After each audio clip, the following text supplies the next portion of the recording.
আজকে আপনারা সচেতন নাগরিক হিসাবে,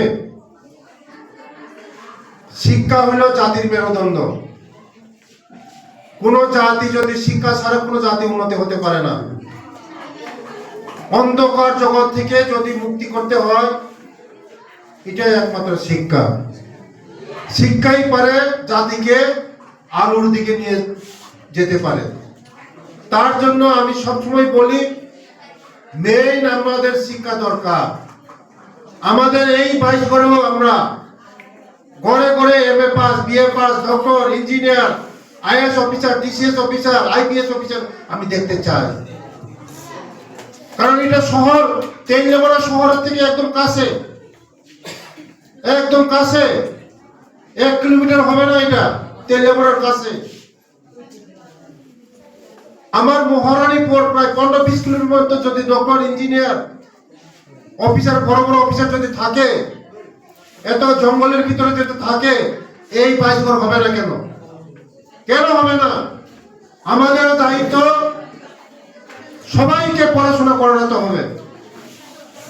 সবার কাছে আমার অনুরোধ, যারা একটা মাইনরিটি ভাইদের কাছে আমার অনুরোধ, আপনারা সমস্ত ছেলে মেয়েদেরকে পড়াশোনা করাবেন। সমস্ত গার্জেনের কাছে আমার অনুরোধ, শিক্ষাই আমাদের একমাত্র রাস্তা, আমাদেরকে এগিয়ে নিয়ে যায় এবং আলোর পথে নিয়ে যায়। তার জন্য সমস্ত এই দাবিগুলি আমি পূরণ করব। এই দাবি ছোট দাবি, পুরো দাবি না, কিন্তু আমার অনুরোধ থাকবে আপনাদের কাছে, এই স্কুলের যারা পড়াশোনা করে সবাই যেমন ডিভিশন, ফার্স্ট ডিভিশন পায়, ভালো নাম্বার, পড়াশোনা ভালো নাম্বার নিয়ে পাস করতে পারে। সবাই নিজেদের ছেলে মেয়েরা স্কুলে আছে, কিভাবে পড়াশোনা করছে আপনারা এসে দেখুন, মাস্টাররা ক্লাস করছে কিনা। এটা আপনাদের দায়িত্ব। আপনারা যদি দায়িত্ব সহকারে নেন, আগামী বছর এই স্কুলের যারা মাধ্যমিক দেবে তারা সবাই ফার্স্ট ডিভিশন পাবে, সবাই ভালো। কিন্তু তাদের যে সুযোগটিকে আমরা দিতে হবে, খেলাধুলা, পড়াশোনার সঙ্গে সঙ্গে খেলাধুলা করাতে হবে।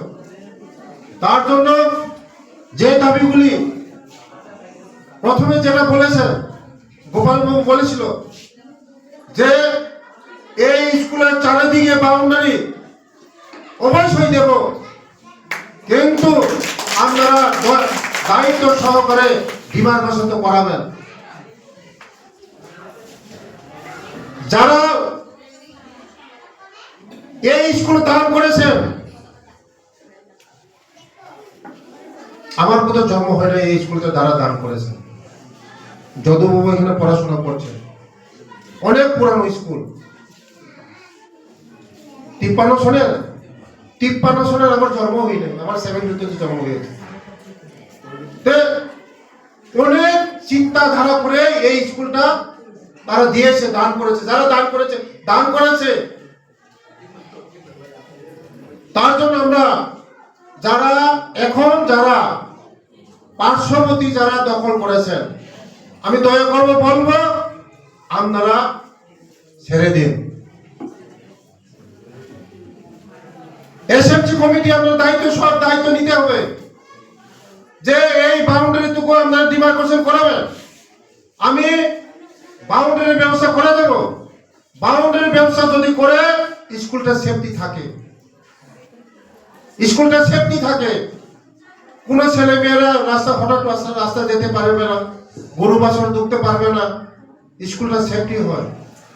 যারা সজলবাবু বলেছেন এখানে রাত্রেবেলা অসামাজিক কাজকর্ম করা হয়, এটাও বন্ধ হবে।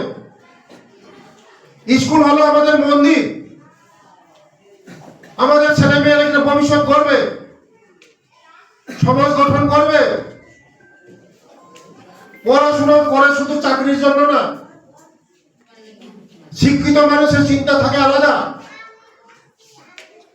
যারা পড়াশোনা নিয়ে তারা চিন্তাধারা থাকে আলাদা। পড়াশোনা এমন জিনিস, পড়াশোনা এটা ভগবানের দান। টাকা পয়সা দিয়ে কিনা যায় না এই পড়াশোনাকে। জ্ঞানী ব্যক্তি হয়।